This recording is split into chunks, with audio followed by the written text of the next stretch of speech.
Kita hadiahi dulu Fatihah kepada Al-Imam Ghazali. Al-Fatihah. Bismillahirrahmanirrahim. Iyyaka na'budu wa iyyaka nasta'in. Shiratal mustaqim. Shiratal ladzina an'amta 'alaihim ghairil maghdubi 'alaihim.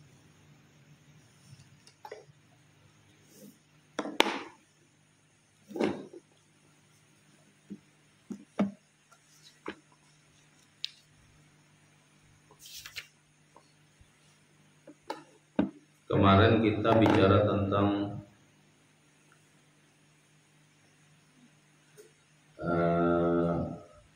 ahwalul qalbi ya, ahwal qalbi, perihal hati, keadaan hati, baik itu yang mengakibatkan orang menjadi cedera hatinya atau tercela akhlaknya, maupun yang membuat seseorang terpuji akhlaknya. Dan itu keduanya kata Imam Ghazali adalah manba'ut ta'at wal qurban, sumber ketaatan dan kedekatan, baik yang buruk maupun yang baik. Maksudnya apa? Yang buruk itu juga menjadi sumber kedekatan kalau kita mampu menghindarinya gitu. Karena kebaikan keburukan itu sudah Allah sangat semesta. Jadi kalau kita bisa menghindari yang buruk-buruk, tapi terlebih dahulu kita mengenalinya, nah itu juga sebagai sumber kedekatan, sumber ketaatan. Apalagi kalau kita bisa memaksimalkan ketaatan-ketaatan itu dengan memaksimalkan akhlak yang terpuji. Nah, fal ilmu bi hududi hadhihi al-umuri wa haqa'iqiha wa asbabiha wa tamratiha wa ilajiha wa ilmul akhirah. Maka mengetahui batasan-batasan tentang perkara-perkara tadi, akhlak terpuji dan akhlak tercela, yang itu bersumber dari ahwalul qalbi, keadaan hati, baik itu hakikatnya, sebab-sebabnya kenapa hati itu bisa baik, kenapa hati itu bisa buruk, kemudian kenapa hakikatnya begitu, kemudian apa buah dari kebaikan hati, apa buah kebaikan keburukan daripada hati, wa ilajiha, dan juga bagaimana mengobatinya. Kalau yang buruk hati itu berarti hatinya bermasalah. Nah, kayak apa menyelesaikan masalah hati yang buruk? Huwa ilmu akhirat, itulah ilmu akhirat jadi mengusulnya. Wa huwa fardhu ainin, dan dia sebetulnya yang menempati posisi fardhu ain fi fatwa ulama al-akhirah, sesuai dengan fatwa ulama-ulama akhirat. Kita kan tahu juga kayak apa fatwa ulama akhirat ini, tapi sepertinya kalau dikategorikan ulama akhirat di sini ya ulama-ulama yang sufi lah berarti. Fal mu'ridu anha halikun bisatwati malikil mulki fil akhirati. Orang yang tidak setuju dengan pernyataan tadi, orang yang tidak setuju dengan itu, orang yang menentang akan itu, dia akan hancur nanti, dia akan binasa nanti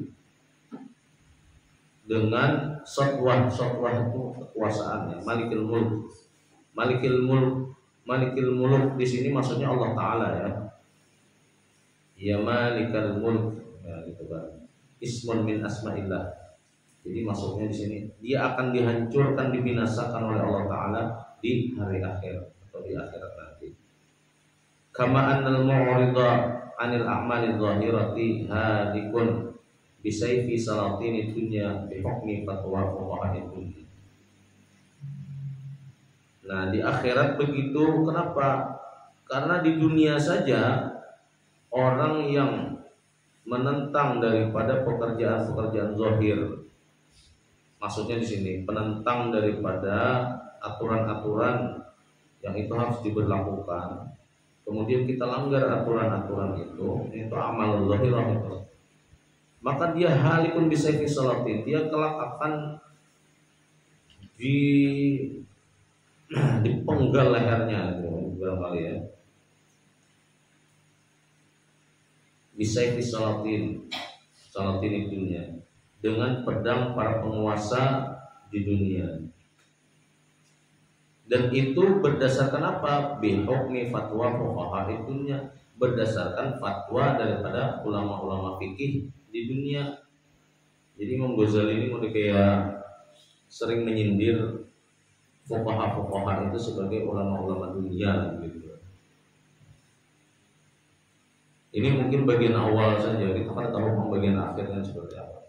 Imam Ghazali kan dari awal memang membagi ilmu itu, ada ilmu fardhu ain, ada ilmu fardhu kifayah, ada ilmu dunia, ada ilmu akhirat. Tapi seringkali Sidin juga memberi keterangan bahwa nanti nih ada di bagian bawahnya nanti. Jadi ilmu yang dunia itu ternyata juga bisa bernilai akhirat akhirnya. Jadi bisa dikatakan Sidin ini juga memiliki pemahaman tentang integrasi ilmu. Integrasi ilmu itu kan sekarang lagi populer, dan Imam Ghazali salah satu yang sudah mengenalkan itu sejak dulu, meskipun di awal pembahasan beliau membagi-bagi. Tapi pembagian itu pada akhirnya kalau kita pahami dan kemudian kita bisa menempatkan pada pos masing-masing, nah itulah barangkali integrasi perspektifnya Imam Ghazali ya. Jadi bahasa kita tadi itulah orang yang kada setuju lawan tadi itu, bahwa hati itu ada penyakit-penyakit yang harus diobati. Nah, mengobati penyakit-penyakit hati itu ilmunya itu ilmu akhirat. Jadi Ghazali orang yang kada setuju lawan itu siap-siap karena di hari akhir itu hancur karena pendapatnya yang menolak itu. Kenapa? Karena di dunia saja orang yang kadang mengamalkan aturan-aturan yang ditetapkan oleh pemerintah itu amal zahir gitu kan, itu akan dipenggal istilahnya kan. Mungkin Sidin ya masa-masa itu sanksi-sanksi itu ya dengan pemenggalan lah, dengan pedang sanksi. Kalau sekarang kan tidak. Fanadhurul fuqaha'i fi furudil aini bil idhafati ila salahid dunya wa hadha bil idhafati ila salahil akhirah. Padahal pandangan ulama-ulama fikih tadi tentang fardu ain yang itu sebatas untuk kemaslahatan di dunia saja.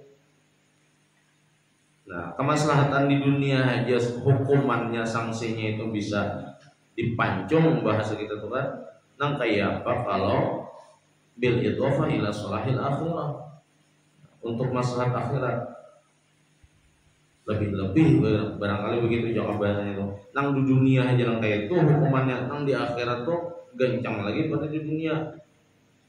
Walau su'ila faqihun an ma'nan min hadhil ma'ani hatta anil ikhlasi mathalan aw anit tawakkuli aw an wajhil ihtirazi anir riya'i la tawaqqafa fihi ma'a annahu fardhu 'ainihi alladhi fi ihmalihi halakuhu fil akhirah.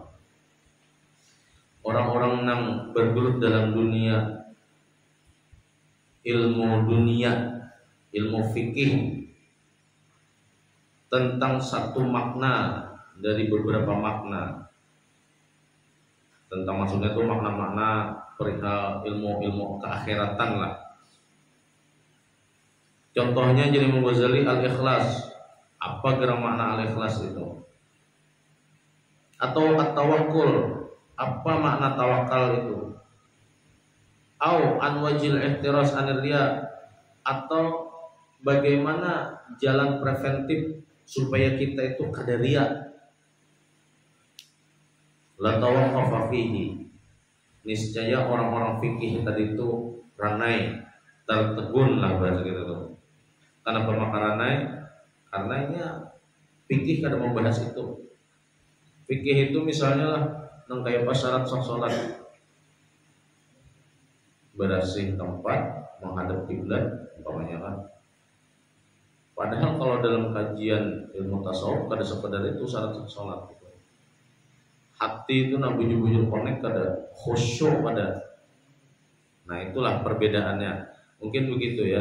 Kalau fikih itu hanya bicara zahir-zahir saja, sedangkan kalau tasawuf itu dia lebih ke batinnya. Makanya secara fikih khusyuk itu tidak jadi syarat. Sedangkan dalam dunia tasawuf khusyuk itu merupakan syarat. Orang kada khusyuk ada sah menurut dunia tasawuf. Itu yang membedakan. Jadi kelihatan kan maksud Imam Ghazali itu.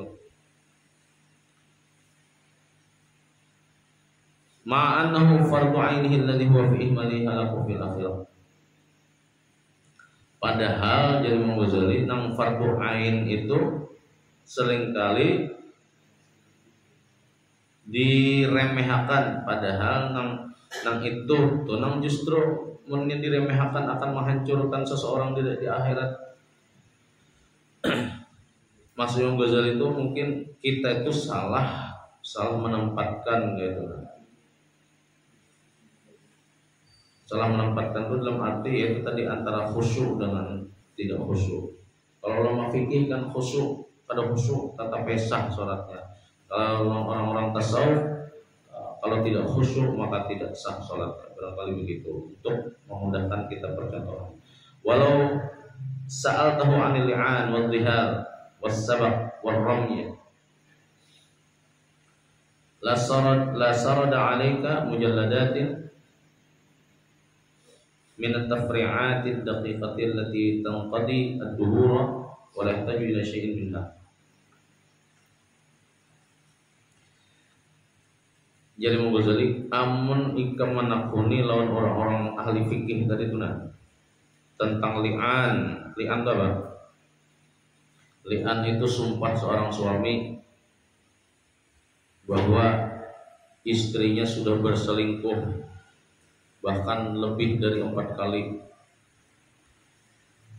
Nah itu li'an, maksudnya bersumpah 4 kali sudah menyumpahi bersumpah atau bahwa istrinya itu berselingkuh dengan orang lain.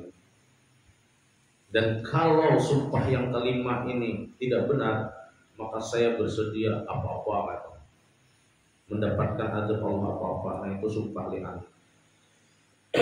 Nang bini boleh juga bersumpah. Ulun bersumpah juga nang bini. Lillahi ta'ala nah ada bilanya ulun bujur-bujur berselingkuh. Ulun akan mengalami kini. Jadi sumpah dua laki bini ini disebut dengan li'an. Orang ada juga yang bersumpah tapi dia selaku saksi aja.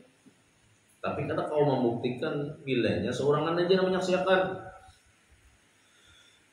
Tapi kalau kan saksi minimal 4. Kalau memang kurang daripada 4 itu, tapi kita sudah terlanjur memberi tuduhan, kita kadang membuktikan dengan 4 orang saksi, makanya hati-hati pemuntungan tuh. Nah disitulah kita harus hati-hati menyampaikan tuduhan.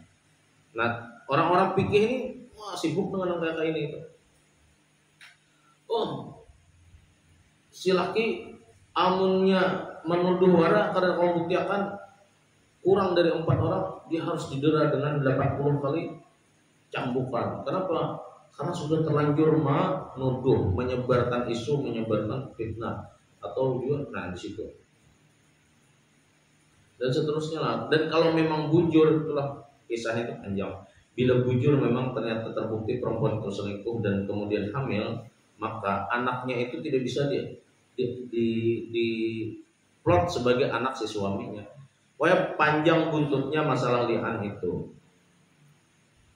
Jadi masalah li'an, zihar itu pulang menganggap bini lawan orang lain, bisa kuitannya, bisa apa, pokoknya orang yang haram diguringi ya selain bini ya Allah. Nah itu zihar. Jadi Imam Ghazali mau ditakuni masalah yang itu, pasti ulama-ulama fikih itu apa ya sih? Begitu juga sabak, sabak itu atau sibak bisa juga sabak ya. Asab tentang perlombaan, perlombaan apa-apa ar-ramyi. Ar-ramyi itu juga memanah. La sarada 'alaika mujalladatin min at-tafri'an.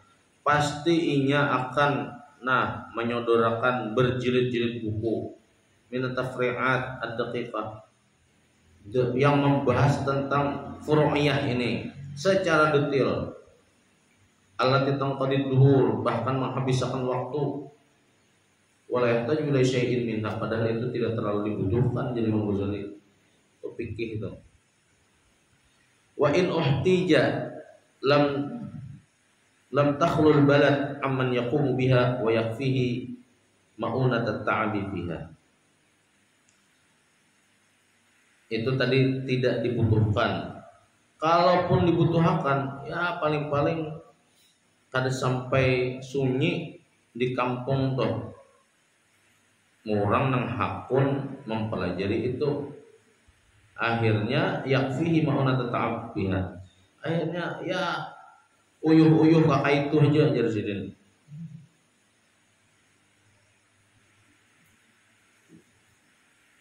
Fala yazalu yat'abu fiha lailan wa naharan fi hifdhihi wa darsihi yawfal amma huwa muhim fi nafsihi fiddin.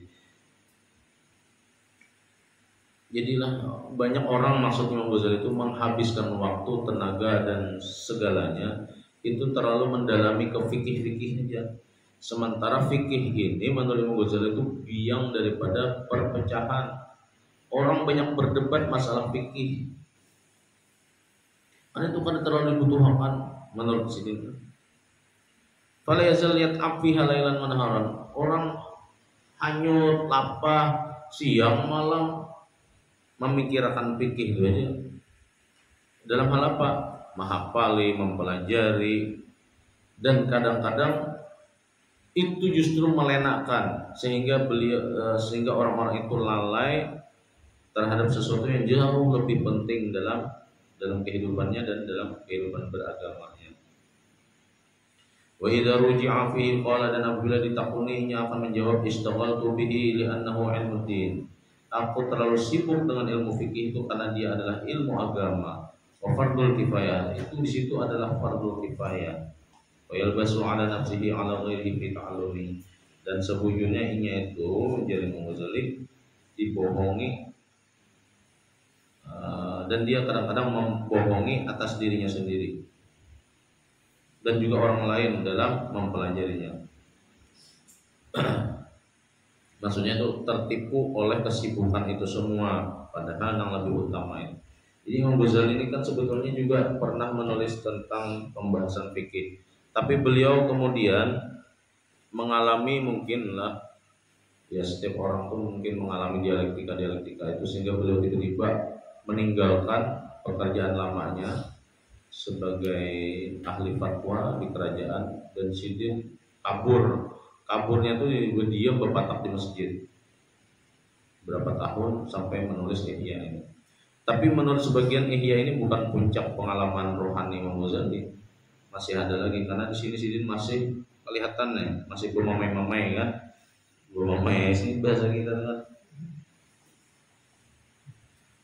Wal fatinu ya'lamu annahu law kana gharduhu ada haqqil amri fi fardil kifayati laqaddama alaihi fatul ain. Orang yang cerdas itu jadi Ghazali, dia mengetahui bahwasanya tujuan dia daripada memenuhi sesuatu dalam perihal yang fardu kifayah, artinya mendahulukan fardu kifayah laqaddama alaihi fatul ain. Orang yang tahu tujuan bahwa yang harus dipenuhi itu fardu kifayah kah, fardu ain kah? Nah, orang cerdasnya tahu bahwa yang harus didahulukan itu adalah yang fardu ain. Dan menurut Imam Ghazali yang fardu ain itu yaitu tadi mempelajari ilmu bagaimana agar ahwal qalbi itu bisa menjadi baik sesuai dengan akhlak yang baik. Kalaupun hati itu bisa buruk, tahu tetambahnya itu jadi Imam Ghazali nang cerdas tuh orang yang tahu itu mendahulukan itu daripada fardu kifayah. Fikih itu fardu kifayah aja ya situ. Bal qaddama alaihi katsiran min furudil kifayat. Bahkan dia lebih mendahulukan ilmu ahwal qalbi itu daripada fardu-fardu kifayah yang lain-lainnya. Nah, di sini nih, fakam min baldatin laisa fiha tabibun illa min ahli dhimmati. Coba aja sidin, banyak sidin di sebuah negara itu tidak ada dokternya kecuali dokternya dari kalangan-kalangan ahli dhimmah. Ahli dhimmah itu orang-orang non muslim tapi yang berada di bawah kekuasaan muslim dan mereka terikat perjanjian. Artinya non muslim lah itu. Wala yajuzu qabula syahadatihim, padahal jasidin orang-orang ahli dhimmah itu kada kawa diterima persaksian mereka fima yata'allaqu bil atibba, dalam perihal-perihal ilmu kedokteran. Ya, kedokteran ini kan kadang-kadang perlu juga kita harus ada musyahadah atau apa persaksian. Ini persaksiannya kalau mau diterima karena beliau mereka non muslim. Bil atibba min ahkamil fikhi. Nah, dari yang kedokteran yang kada kau diterima itu daripada melibatkan hukum-hukum fikih. Jadilah kedokteran itu pada selalu masalah kesehatan aja. Ya, ada juga yang melibatkan hukum-hukum fikih. Ditinjau dari kedokteran yang kayak apa? Nah, ditinjau dari fikihnya yang kayak apa? Karena misalnya aborsi itu kan tidak hanya bicara tentang kedokteran saja, tapi di situ ada hukum fikihnya. Tsumma nara ahadan yashtaghilu bi. Kemudian kita menyaksikan dari Imam Ghazali tidak ada seorang pun yang mau berkecimpung dalam dunia kedokteran. Wa yatahattaruna ala ilmi fiqh la siyama khilafiyah. Mereka tenggelam dalam ilmu fikih, apalagi tentang khilafiyat wal jadaliyat dan juga perseteruan. Wal baladu mashhurun min al-fuqaha'i biman yashtaghilu bil fatwa wal jawab 'anil waqa'i. Di negara kita ini Jasidin atau negeri ini hanya himpang orangnya daripada orang-orang ahli fikih yang terlalu sibuk dengan fatwa-fatwa menjawabi peristiwa-peristiwa yang ditanyakan. Falita sya'ri kaifa yarkhasuhu falita sya'ri kaifa yarkhasu fuqaha'ud dini fil istighali fardhi kifayatin qad qama bihi jama'atun wa ihmalu ma la qa'imun bihi. Falita sya'ri itu maksudnya tuh umat ya kita tuh jangan gitu. Nang kayak apa murahnya ulama-ulama fikih dalam dunia ini yang terlalu sibuk dengan fardu kifayah. Padahal pada aspek lain ada sebagian kelompok